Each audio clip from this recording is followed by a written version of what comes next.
Hello guys, welcome back to my channel crazy Rupal. কেমন আছো তোমরা? আশা করছি তোমরা সবাই খুব ভালো আছো, আমিও খুব ভালো আছি।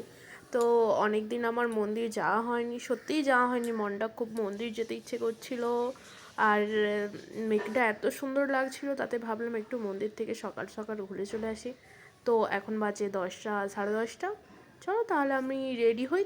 দেখো আমি রেডি কিন্তু হয়ে গেছি, এবার চলো যাওয়া যাক, তোমাদেরকে রাস্তার ভিউটা দেখাবো। আর ব্যাঙ্গালোরে আমি সত্যি আমার মতো কে কে ভাবো আমি জানি না, সত্যি তোমরা আমাকে কমেন্ট করে জানাবে প্লিজ। যে আমি ভাবতাম হয়তো যে শহরের মধ্যে কোনো গাছপালা নেই, কিন্তু অ্যাকচুয়ালি ব্যাঙ্গালোরে এসে যেটা বুঝতে পারলাম যে এত গাছপালা মনে হয় আমাদের দেশেও নেই, এত পরিমাণে গাছপালা। খুব খুব সুন্দর ওয়েদার।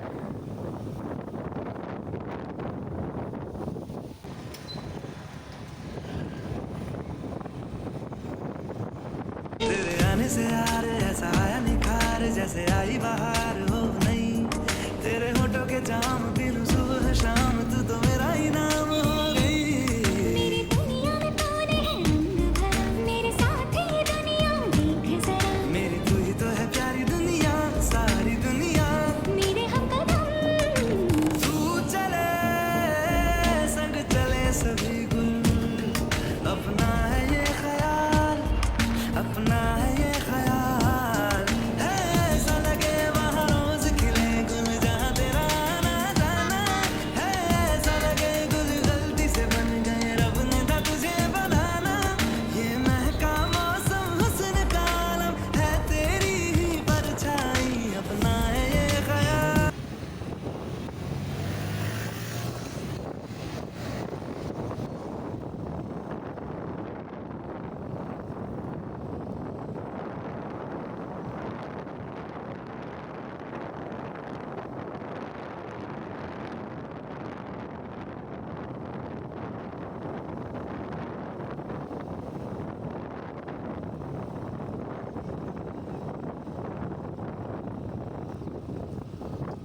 আমরা চলে এসেছি ইসকন টেম্পেলে। এটা অ্যাকচুয়ালি ইসকন টেম্পেল। এখানে আমাদের বাইকের পার্কিং চার্জ 20 টাকা করে নেয়। তোমরা যারা আসবে তোমরা এখানে দেখতে পেয়ে যাবে।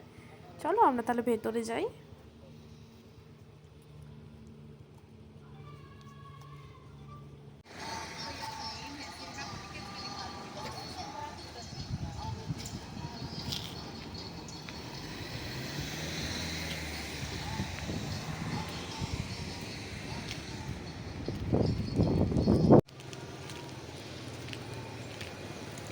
আমরা চলে এসেছি ভেতরে, এবারে আমরা ভেতরটাতে যাব। ঠিক আছে চলো। দেখো আকাশটাকে কতটা সুন্দর লাগছে, যেন মনে হচ্ছে এক্ষুনি বৃষ্টি চলে আসবে। সত্যি সত্যি বৃষ্টি চলে এসেছিলো, আমরা যেতে পারিনি, দাঁড়িয়ে গিয়েছিলাম। দেখো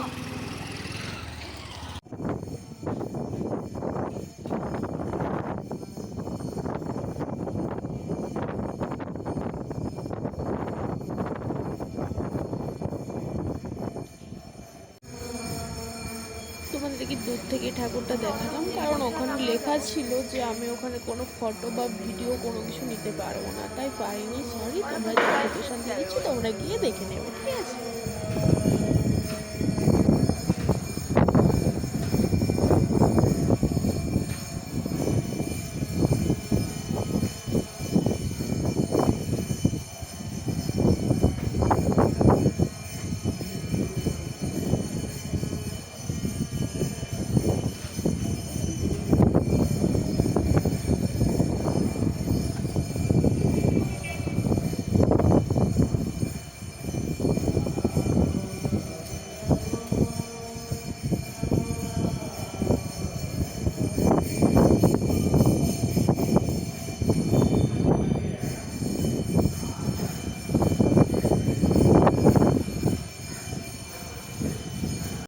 ফ্রেন্ড, আজকের ব্লগ এইটুকুই। যদি ভালো লাগে তাহলে লাইক কমেন্ট শেয়ার অবশ্যই করবে। আমি লোকেশন দিয়ে দিচ্ছি, তোমরা চাইলে আসতে পারো। সবাই ভালো থেকো, টাটা, দেখা হচ্ছে পরের ব্লগে।